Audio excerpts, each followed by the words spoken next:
What's up, you guys? We're back. Today's warm-up, we're gonna start with some tuck-ups. So I lay on my back, arms go up overhead. I'm bringing my chest to my thighs, okay? So my toes point at the bottom, just gently coming up, chest to thighs at the top of each one. After that, wide stance forward rotations. So wide stance here, way wider than my shoulders. I'm gonna go arms out like a T, left hand drops when my right hand lifts. So my right hand drops when my left hand lifts, back and forth, nice and slow. You can keep a little bend in your knees if you want on these. After that, we're doing 15 leg swings per side. So I'm gonna stand on my left leg, and I'm gonna swing my right, okay? While I'm doing this, when I swing back, I let my leg bend. When I swing forward, I keep it straight, okay? So I'm feeling a little stretch in the back of the leg as I swing back, as I swing forward, and as I swing back, getting a little stretch through the hip flexor. So nice and gentle. If you're struggling with your balance, find one spot on the floor in front of you and just try to stare a hole in it, okay? Find something that you're gonna just focus on and it will help you keep your balance, maybe just a little bit more.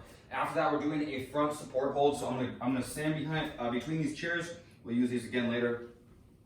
I'm just gonna get my hands on one each. Wow, I can't even talk. One hand per chair. I'm just gonna lift my knees up. Okay, it's just nice and easy. You can keep your knees down below you or whatever works best. It shouldn't be super challenging. Just trying to hold yourself in that support position with your arms locked out. Think about not letting your shoulders come up to your ears. Okay, keep them down. The workout. All right, we're gonna put those chairs to use again. We're gonna go for 15 minutes. We're gonna start with some alternating dumbbell snatches for the equipment version. So I got my dumbbell between my feet. I'm just keeping my back flat as I pick the thing up. I'm trying to go all the way to overhead in one motion. So shoulders are back, my belly's tight. I'm gonna bend my knees. I'm looking for tension in the hamstrings as I pick this thing up. So if my knees are too far forward, I won't feel it. So make sure you're keeping your shins back so you feel your hamstrings tension up. I'm gonna grab the dumbbell, open my hips, and come all the way up to overhead.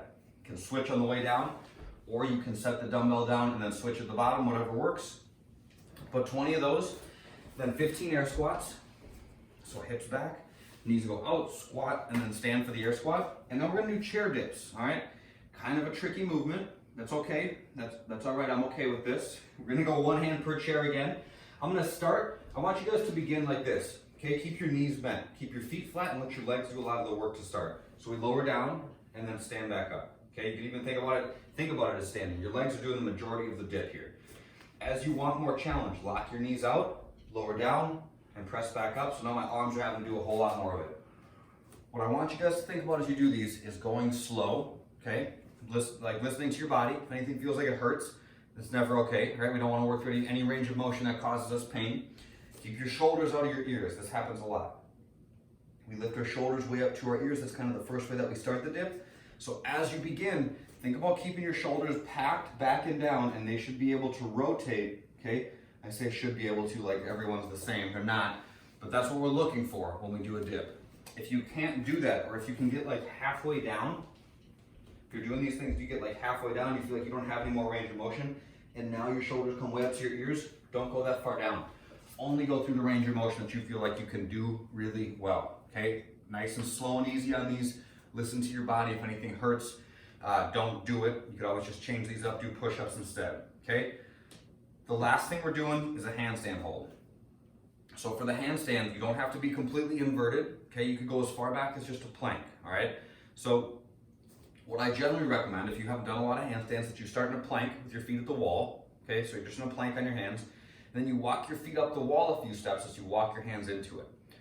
Regardless of how far you get, maybe you get all the way up so you're completely vertical and you got your nose on the wall, or if you just get a few steps in, I want you to think about the position of your body as being a strong one throughout. So it's not just a balancing act, or it's not just one that we hope we stay stable in, it's one that we put ourselves into a position of stability in. So my abs are engaged, my butt's flexed, my quads are tight, I'm pushing the ground away from me, so I'm active through my arms.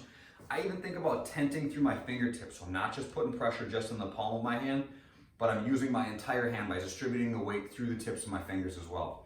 So be in an active position in your handstand, and you guys can scale it back as far as a plank, or kind of go halfway between or whatever. Like use that whole spectrum to find the challenge that's right for you, given the 30-second hold per round. Bodyweight version is gonna have a lot of similar movements. We're gonna do 20 sit-ups, 15 squats, 10 chair dips, 10 chair dips. How about that? And then 30 seconds in a handstand hold. So the sit-ups, we know them. Arms up overhead, throw your arms forward and sit all the way up. All right, that covers that. The accessory work, we're gonna do some floor press leg lifts. So I got one dumbbell per hand. I'm gonna sit down on the ground. Oh! I'm gonna lay back down. Okay, look at the position of my arms relative to my body. About 45 degrees out, right? I'm gonna press all the way up. Then with my arms locked out, now I do a leg lift, okay? For the leg lift, I'm keeping my knees locked out. Then I bring my arms back down, tap my elbows, press, leg lift. Come back down, press, leg lift. So we're doing 3 rounds of 8 reps there. If you guys only have really light weights and that doesn't feel like a lot or much of a challenge, do a couple more. If you have really heavy weights, you need to do less, because there's always room for interpretation on these workouts to make them what you need it to be. Think of these as a template, okay? You should be doing the movements, but if you need to scale reps, make it more, make it less. You know, we all feel different on different days. If you're really tight and sore, or if you've got a ton of energy, alter the reps as you need. All right, y'all, the last thing we're doing is some front splits. So I'm gonna get into basically a lunge to start, all right? So I got my back knee on the ground, and all I'm gonna be doing to get myself into, I hesitate to even use the word splits because that ain't gonna happen, but I'm gonna work my back knee back, continue to scoot it back until my front leg is locked out. Now I'm just gonna kind of hang out, okay? So I like to go on tension by straightening my front leg and then go off by relaxing it. So I straighten and bend. We'll just spend 3 minutes per side. It's easy on these splits to end up getting way deeper than is probably productive. So if you get to a position where you're like, your body just starts to tense up and you're just like shaking and it feels really intense, you're probably not gonna get as much benefit if you back it as you would if you just back it off a little bit. So find that position where you can get a little bit of a stretch, but you're not like on maximum tension and your body's not just freaking out and trying to get you out of there the whole time. You wanna be in a position that you can maintain, kind of relax into. So find that for you, find some stretch, but also don't push too far too fast. That's it for today, you guys. I will see you back on the next one. Have a good day.